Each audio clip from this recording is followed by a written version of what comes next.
doesn't have to be anybody, it's just somebody, like a comment and that's what I signed up for. I've been doing this for 7 years. I've been doxxed, I've been stalked, I've been everything. But nowadays it hits different when people start coming for my life, because I guess maybe I have a little bit more value over my life than I used to, and I'm very protective of my life and what I've built, because I've come from nothing. So with my back pain, recently, I went to the ER. This was way before the back pain. This was earlier this year, because something was I told you all about my heart issues, which still haven't been addressed because I didn't go back to the cardiologist I was at. But I have abnormal T waves, which I don't know what that means, but it means instead of my heart going like this, when it beats or whatever, it goes under. So I don't know what the hell that means, but I had an echocardiogram, and when they called me to come for a follow-up, I never went.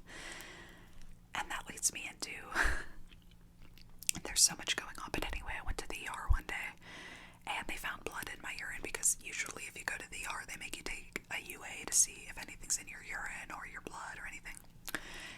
And they found a significant amount of blood in my urine, so that started a mass of scary things where doctors were like, you might have bladder cancer, or you might have a tumor, or you might have kidney stones, or you might have this, you might have that.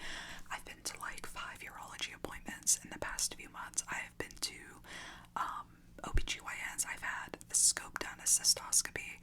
I have just been poked and prodded the past few couple months, and they still haven't found out why I have blood in my urine. In fact, I had a CT scan, and don't even get me started about that. Some of the IV, because whenever you get a CT, it's radiation essentially, and they put literally iodine in your blood. So for me, I have a tattoo here, and I have no veins over here, and I was never an IV user, but when I was an addict, but I have no veins, like no veins at all, right? So they always go in my hand. Well, if you've ever had an IV in your hand, it hurts.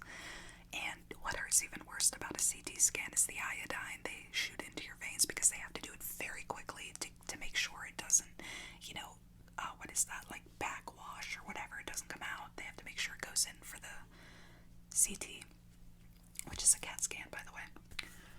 So the day I went in, they put it in my hand, and they went to shoot it in my hand, and it all leaked out of the IV into my hand, and my hand immediately popped into a bubble, and I was just crying, and my heart rate went from 0 to 3,000, and the nurse I had was a fucking bitch, man. I can't stand going